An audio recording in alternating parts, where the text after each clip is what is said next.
It is my pleasure to introduce another impressive speaker from Colorado and someone I'm consistently amazed and proud of, Dillon Hanson-Ahumada. Dillon leads the Endangered Species Coalition's organizing efforts in Colorado, where he focuses on issues including wolves, pollinators, and wildlife corridors. Before joining ESC, Dillon worked on sustainability issues for the public school system in Lincoln, Nebraska, was a part of the climate and energy team within the Wilderness Society, and most recently was a Ray Fellow with the National Resource Defense Council in San Francisco. His time with the NRDC, Dillon worked on issues including protecting marine mammals, combating illegal fishing, conserving sharks, and helping to advance strategies to fight ocean plastic pollution. He received his bachelor's degree in Fisheries and Wildlife and Environmental Studies from the University of Nebraska-Lincoln. Originally from Nebraska, he is currently based in Denver, Colorado. When he's not working, you can find Dillon exploring the Denver area, working on his wildlife photography, and enjoying the outdoors. Dillon, go ahead and take it away from here. Perfect. Thank you so much, Rosie. Just want to make sure you can hear me all right. Perfect. And I'll go ahead and share my screen here. All right.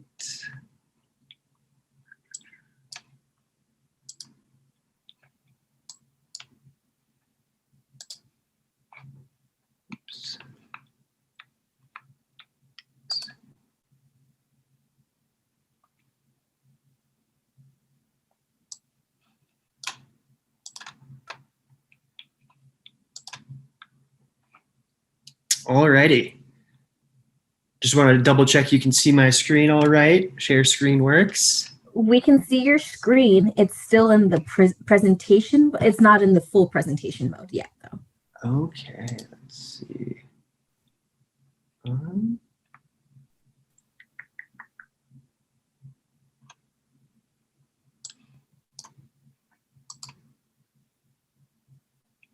There we go. Perfect. All right. Well, thank you so much, Rosie, for the introduction. And briefly, just want to say thank you so much to all of the Speak for Wolves organizers and facilitators and all the previous presenters. I'm super humbled and grateful to be able to speak today about some of my work. My work and my presentation is going to be about art and wolf advocacy here in Colorado. So we can go ahead and dive in. So like Rosie said, my name is Dillon Hanson-Ahumada. I use he, him, his pronouns. I'm with the Endangered Species Coalition as a Southern Rockies field representative, and I'm based in Denver, Colorado, or the traditional and unceded territories of the Ute, Cheyenne, and Arapaho peoples. And I'm super excited to talk with you all today. Real briefly, I just want to give a background on what my work in this talk is kind of the impetus for it. And I know John Murtaugh gave a great update on the Colorado wolf reintroduction yesterday, so I'll be pretty brief here. But as many know, Colorado passed Proposition 114 in 2020, which was a ballot initiative to reintroduce wolves to the state of Colorado, so super exciting. And this ballot initiative was passed very narrowly, and it's been a while since that's obviously passed. And ESC's goal and my goal right now is kind of to get people involved and celebrate the restoration of wolves to the state. And one way we want to do that is through art and culture. So to dive into a little bit more about what we're talking about and to highlight it for everyone. So I'm going to introduce art as an advocacy tool. And I'll briefly say I am not an artist. I'm not an art expert, but I just want to show, this tool that can be used by pretty much anyone to get their message out there, especially on wolves. We're going to hear from some artists who use their skills for wolf advocacy in Colorado and see some of their amazing pieces. And then we're going to learn about the past art/advocacy projects that I've done here in Colorado in the last year.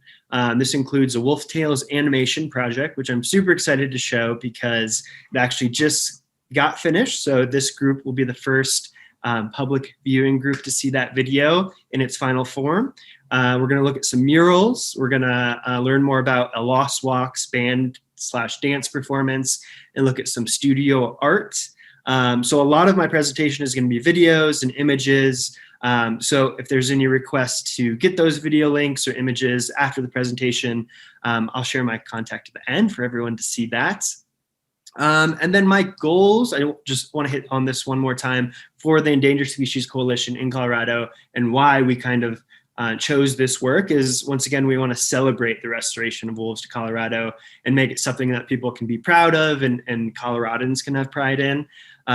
Also, we want to educate folks about the restoration and get people talking about wolves in a positive light, trying to change that narrative from, maybe all the negative things that people can say or think about wolves to all the positives that wolves bring to the state. And then we want to move people's hearts and minds about wolves positively. And I really like these quotes, so I kind of wanted to throw them in as far as answering the question of why use art. So, art is just such a universal tool in my mind.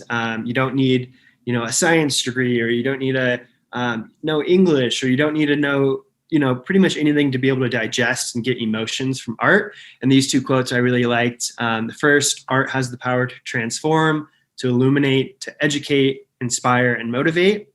And then the second one, any form of art is a form of power. It has impact, it can affect change. It can not only move us, it makes us move. So I really like that second one, because we want to use this art to get people to take action and to make them move. All right, so I'm just going to go ahead and dive into some of the awesome projects and art tools that we use. The first, like I talked about, is a wolf animation.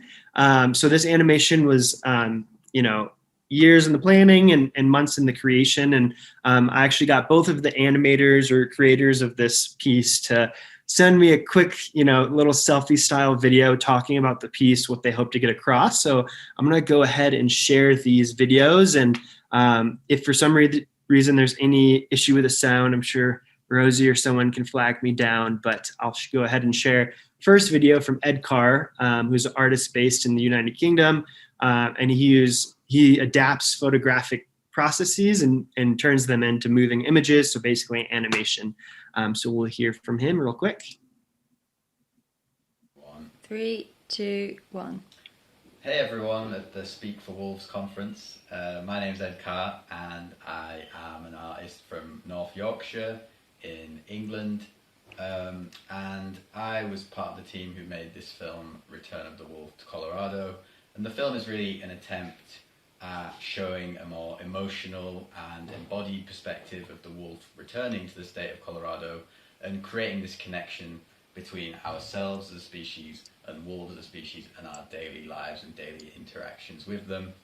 The film was made in collaboration with Gabriel Rolim in Brazil, who you'll also hear from, and we kind of split the work. And so I made the first half of the film, which you'll see, using a combination of historic printing techniques from the 1800s. So each frame of that film is actually a physical print. I also, in the parts where it kind of goes a bit greenish, I was using plants that we grew back here in our garden to tone the prints. So the whole thing is made in a kind of low toxic, environmentally regenerative way, in alignment with the kind of ideals of conservation that you guys are all into. And I think the importance of making works about conservation or about environmental advocacy is that sometimes, whilst incredibly important, the statistics, the scientific research, etc., can be a little alienating or a little difficult to relate to the wider public. And so I think that's where creative practice and art making, videos, images, painting, etc., can be used in a way to, relate and have an emotional experience with the wider public with these issues. So yeah, thank you for the opportunity, and I hope you enjoy the film. All right. So yeah, that was Ed Carr, and our second animator that worked with Ed on this project was Gabriel Rolim, who's a Brazilian visual artist and researcher who uses different perspectives from visual imagery through sampling and filming. So I'll go ahead and share his video. And I just want to emphasize that if it's hard to hear, make sure your volume's all the way up. I'm trying to look at the chat here, but hopefully folks can hear it. So I'll go ahead and start Gabriel's video now. Hey everyone, this is Rolinos, one of the directors of the Return of the Wolf to Colorado with Ed Carr. I'm really thankful to be part of this project and to be involved with it. This is a long process that we started back in 2021, and we try to create an artistic view of such important cause and to be on point of a species that is so connected with ourselves and with the human beings across our history. And yeah, we try to be really emotional with textures and with laying different styles, mine and Ed's. And we're really happy with how it goes and how it's looking. And hopefully it can be an important piece of video that can get people aware of the importance of for our own species to have the wolves back in their nature habitats and to be healthy. And yeah, thank you everyone involved, and really hope to see you soon live in Colorado. Bye. Yeah, so I thought those messages from the artists were really awesome. I appreciated them sending those, mainly because they're the ones that created the piece, and they're best poised and best know how to reach the audience through their work. I can only do so much as kind of a facilitator of their work, so really appreciated Ed and Gabriel sending those videos along. We'll go ahead and get this out of the way. Move to our next slide. 3, 2, 1. Hey everyone. Hey everyone, this is Lots of videos playing my name's here. Ed Carr, and There we go. All right. So yeah, this is going to be the Return of the Wolf to Colorado. The animation that they created has sound as well as visuals. So I'll go ahead and start playing it now. And once again, let me know if there's any issues.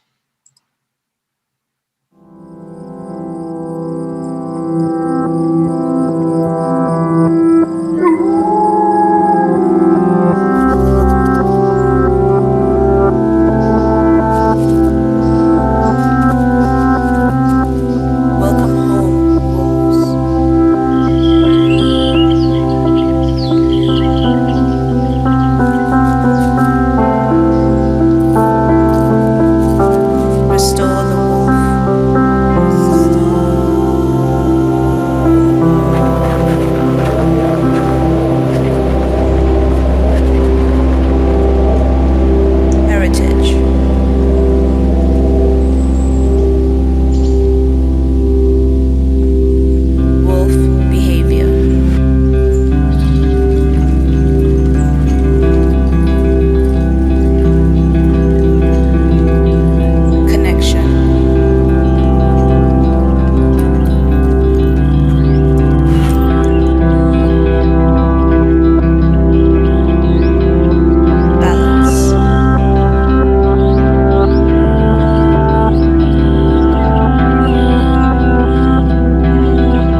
Awesome.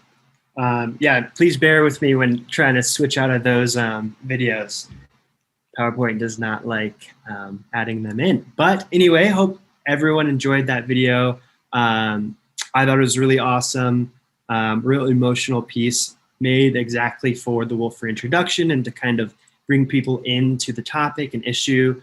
Of course, it's not a documentary or something that's educating you. Instead, it's just showing you beautiful images and kind of sharing key phrases with you in the animation, which I really enjoyed. So I actually took all the phrases out of the video and put them on this slide here so everyone can see. But a lot of these phrases are what we hope people think of when they think of the wolf reintroduction. So once again, trying to change that narrative from something that's negative and instead emphasizing, you know, balance, family, preservation, diversity, these phrases that, you know, wolves can bring to the ecosystem, to Colorado in general, that they have themselves. So it's a really great piece. Hope everyone enjoyed it. And I'll just continue by saying this piece, like I said, y'all are the first people to see the final product, but we plan on using it in continued advocacy efforts. So we've already used it once at a Patagonia panel that we had in June. And this was before the sound or phrases, but it was a great way to get people interested in the topic. We also had it projected on a clock tower down in downtown Denver for the whole month of June. So this was a really big deal because thousands and thousands of people saw it every evening, and we'll continue to hopefully use this piece for some great advocacy in the state. Next, I'm going to talk about some murals. So, you know, another different medium of art, different from the animation. These went up in downtown Denver as well, and we partnered with the Rhino Arts District or Mural Program in Denver, which is a great program. Their goal is to make the Rhino Mural Program continue working with a diverse group of local artists, and they facilitate monthly installations in downtown Denver. So each month there's a different topic. June, it was the wolf reintroduction and restoration, so we're really excited to partner with them. And all the artists that did the murals that I'm about to show you are Colorado-based artists as well. So this is the first piece done by Alexandria Pangburn and Julia Williams, a really awesome piece. And I'll share a quote from them each slide while you guys look at the images. So this is from Alex. So she said, "This wolf mural highlights the beauty, life, and vibrance that this species represents. As a collaboration with Julia, the Designosaur Williams, my hope was to bring an eye-catching visual to a species that is hyper-relevant to the state of Colorado and the reintroduction of their species to the state in 2023. The Columbines are a nod to that relationship, and the three wolves show a melt of styles between Julia Williams and my work to bring together the last wolf on the end to be something beautiful, a metaphor for the harmony of reintroducing the species to its original home." So yeah, these are images of that piece, one of them being the final piece, one being Alex and Julia working on it, and then one of them standing in front. The next mural that we had done in downtown Denver, and these are all in the Rhino District. I can definitely share their exact locations later for folks that are in Colorado or visiting that may want to see it. But this one's from Patrick Maxey. So he said, "Throughout history, wolves have been perceived as ferocious beasts that let our fears and imaginations run wild. These age-old stereotypes continue to misrepresent these truly intelligent and complex creatures. I wanted to show the duality between our fears and a hopeful, loving wolf pup as a proud mother stands watch." So this was a really cool piece, kind of shows the Looney Tunes wolf in there. So that was Patrick Maxey's. And the last mural that we had done in Denver was by Armando Silva. And he says, "My approach was pretty straightforward with this piece. I used La Loteria as a host to the subject and created a fictional card. The idea is that people who know that game will recognize the attempt and feel invited to ask why a lobo. My hope is that if it may spark conversation about the initiative in a way that leverages culture as a point of access." So really great pieces from all four of those artists. So as well as murals, we also hosted a band performance during the month of June. So all of this artwork kind of was created and culminated during the month of June for a Denver wolf celebration that the Endangered Species Coalition put on. But Lost Walks is a Colorado local band, and it's really cool because all their work, both their albums, are actually about wolves and the wolf reintroduction. So I'm going to play a short intro video that they've provided about their work, and it will let you see kind of the artwork that they put into their performance, both musically but also visually through dance.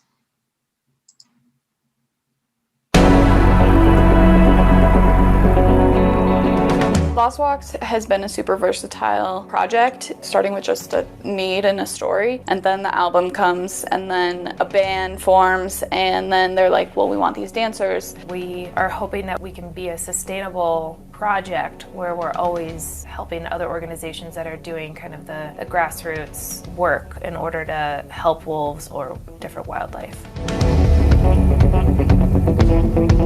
We always wanted Lost Walks to be kind of more than just a band. It's a dark rock opera that incorporates visual elements, movement, and artwork. Whether we're opening a festival or opening a 4-band bill or doing our entire performance at a non-traditional space, I think the goal is to reach as many people as possible. I feel so lost in streams below, rivers leading to nowhere, leaving me. Awesome. So yeah, I love that because it just shows kind of how they blend their music with amazing dance. So I'll go to the next slide. Go to the next slide here. So we actually partnered with Lost Walks in June as well to do a performance kind of co-hosted with Endangered Species Coalition. So these are some images from that performance. It was a great turnout and great to see the performance once again. It's really cool. You can see some of the dancers in the front in the images and movement. And then in the top left corner here, I wanted to show kind of an action card that we had during the performance. And this goes with all the artwork, but we always hope that the art draws people in, and then we're able to educate them or do outreach, and then ideally empower them to take action. So as well as having a pretty song or a cool performance, we're hoping people really get involved, take action, go to state meetings, that kind of stuff. And then the last kind of piece of our celebrations was studio art and artists. So we had a gallery in downtown Denver during all month. And we got a handful of artists, mainly from Steamboat Springs in Colorado, send some artwork to this gallery so folks can check it out. So these are just some of the images with artist credits there, and you can go to their website, see more of their work, see these pieces in better detail. And all of these pieces are, of course, for sale from those artists. So these are two of the artists' pieces. And these are two more of their different artist pieces. The top one there is really similar to Patrick Maxey's mural, kind of depicting the stories that we have about wolves, whether it be Little Red Riding Hood or werewolves, etc.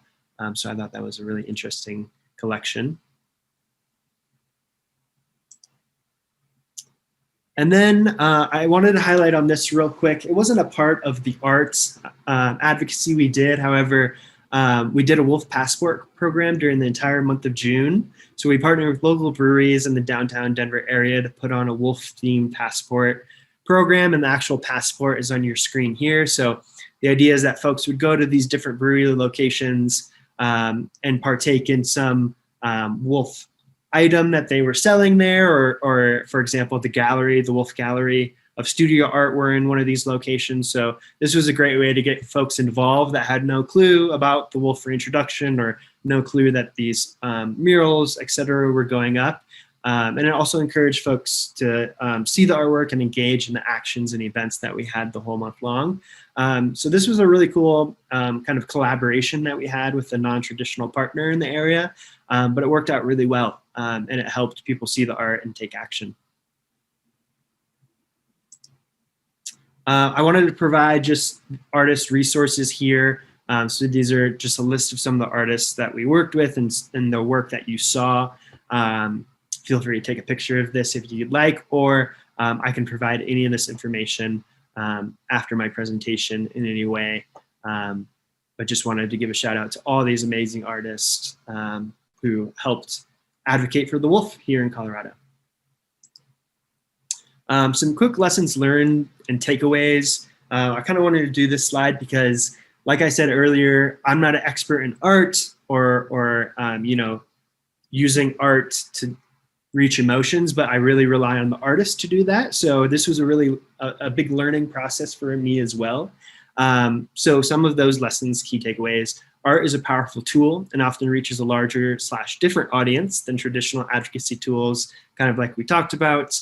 Another lesson learned or takeaway is letting artists tell their story and explain why it's important. They're the experts in their art. They're the experts in getting that emotion or that mission or message across.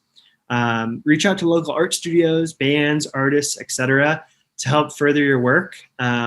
Environmental artists are plus. A lot of muralists and lost walks, etc., were really interested in wolves in the first place. So it was really easy to partner with them, and we had shared values in that. And the last thing I would say is just get creative. You don't need to be an artist to use art as an advocacy tool. I would say take risks and ask for help from your local art communities or others in your community to do this work and use art as a useful tool. And with that, I'll go ahead and stop sharing my screen in a minute. That is my contact if anyone's interested in hearing more or have any questions that they're not able to ask in this next 15 minutes or so. But I will go ahead and stop sharing my screen and see if we have any questions. Thank you so much for that, Dillon. I especially like the question mark with the googly eyes. Very good last slide. So I have a couple questions for you. Can you talk about the different art that's being used for other species you work on with the new status of the monarch butterfly listing? Are y'all doing anything along those lines? Yeah, like Rosie said earlier, another part of my work besides wolf advocacy is with pollinators and native plants and pollinator gardens. And we do use art in that capacity as well. One art piece or activity that I use a lot during tabling and outreach is actually an origami project. So participants are able to create a cool monarch origami, and you can actually write on the back why you care about monarch conservation. And the previous organizer in this role actually did a campaign with this and sent them to state legislatures and the governor, et cetera, to show, you know, support for monarchs, monarch conservation, getting native plants and pollinator gardens planted in communities. So that's just another fun way that we can use art for, you know, pollinators, but they can be used for. Art is a universal tool, like I already said, so it can be used for any species, any issue, and it can really speak to a lot of people. Thank you so much for that, Dillon. I was on mute for a second. I apologize. I think that I did 24 of those origami butterflies back in the day. It was fun. Can you talk about a little bit about the endangered species niche in species advocacy in regards to art and activism, as well as specifically towards the Colorado Wolf campaign?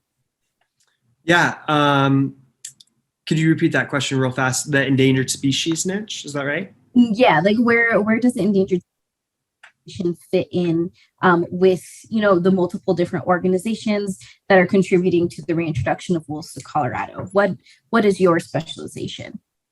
Yeah, great question. And of course, I think I'm still figuring that specialization out and you know, growing in this role. However, I will say I do think in my short time with Endangered Species Coalition working on the wolf issue, we've really done kind of a lot of creative expression work. So like I kind of showed, all this art advocacy was created, and the goal is to reach people.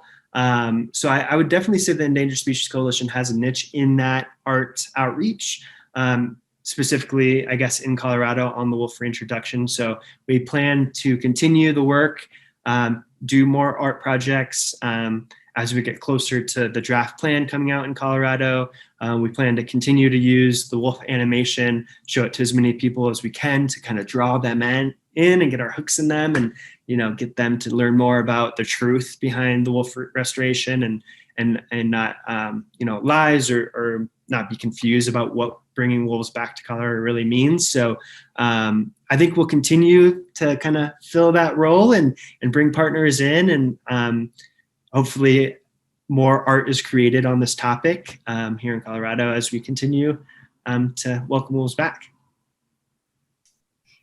I can attest to the Endangered Species Coalition being really wonderful grassroots organizers, especially you, Dillon, in reaching out to not just the traditional conservationists, but to everyone. So that's definitely part of the niche that y'all fill too. There's been a lot of positive comments in the chat about the murals, as well as the passport program. Are you planning on doing more of these wolf specific art action months in the future? Yeah, great question. I definitely would love to. I mean, it was a blast organizing and creating and working with partners in a community space. So I definitely think that's on the table, and I definitely hope to do it, especially using art.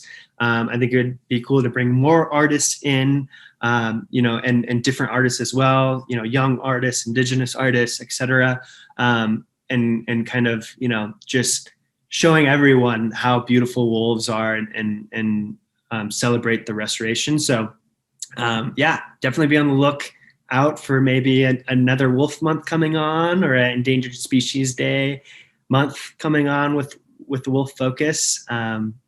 Yeah, definitely think that's in the cards. Awesome. Dillon, let's talk more about the Colorado wolf reintroduction that's happening in Paws on the Ground by December 2023. In your opinion, as well as with the Endangered Species Coalition, what are you seeing as the biggest hurdles when it comes to the development of this new wolf management plan? Yeah, great question. I think the first hurdle that has to be overcome, not just in the draft management plan, but just in the public's eye, and with the public, is just misinformation. Not really being aware of what restoring wolves to Colorado will really look like. Not understanding the benefits that wolves will bring to the ecosystem, to the people, to the economy, et cetera.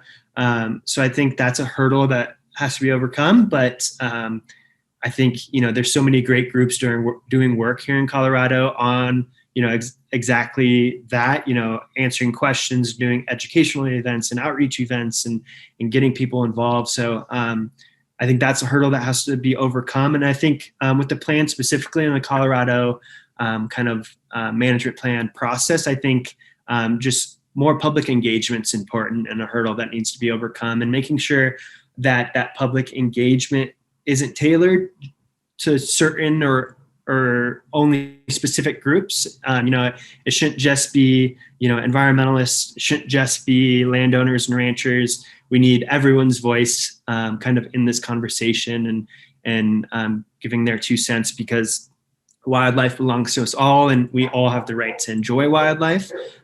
So I think that's another hurdle that needs to be overcome from the state side, and making sure they really reach out to a diverse group of people and perspectives. Beautifully said. Thank you so much for that, Dillon. So 2023 is coming up. What does your vision of Colorado look like with wolves in the next 5 years? What does Colorado look like? Great question. I think on the wolf front, at least, a successful reintroduction, having packs grow and reproduce and kind of be able to live their lives in peace kind of in Colorado is important. And then I think also, the people being able to enjoy wolves and get the benefit, and they will get those benefits as wolves come in and grow in population, whether it's ecotourism and our parks growing, or just being able to experience the emotion that comes with seeing a wolf in the wild, or our businesses growing in rural parts of Colorado, because tourists are going out there to hopefully catch a glimpse of a wolf like they do in Yellowstone. So I hope to see that. And I also hope to see just more acceptance and education and understanding about what wolves are and what they're doing in Colorado. Because like I said, I think, there's a lot of people that know a lot on both sides, a lot of people that feel strongly on both sides, but then there's a ton of people in the middle that, don't really know, might not care that much right now. And those are the people that, need to know what's happening in their state. And so I think in 5 years from now, having more of the public aware of what's going on, the value of wolves, and engaging in wolf conservation would be my dream. And I'd love to see that. That would be great. That would truly be lovely. Do you see any public outreach efforts happening like in schools? I know that there's been a lot of talk about generational knowledge passed down. Do you see any of this incentive to start a program for our youth to learn about the wolves in Colorado? Is Colorado Parks and Wildlife, which is the department that's going to be responsible for implementing the wolf management plan, do you see them starting to create that criteria, or has it mostly just been grassroots organizing efforts like the Endangered Species Coalition? That's a great question, and I definitely want to echo that. I think it's so important that youth are engaged with this issue and this process happening in their state. And first off, I'll say I think a lot of times youth know more about this than most adults do. I think it really depends on the school or maybe the teacher, et cetera. But a lot of schools have programming on endangered species and the wolf reintroduction, what it means. So I do think a lot of youth and kids know more about what the benefit wolves bring to ecosystem and that will bring to Colorado are. But I don't think that outreach is wide enough, potentially. I think, making sure we're in all schools, not just certain schools or just schools that have the capacity to do that kind of education, maybe.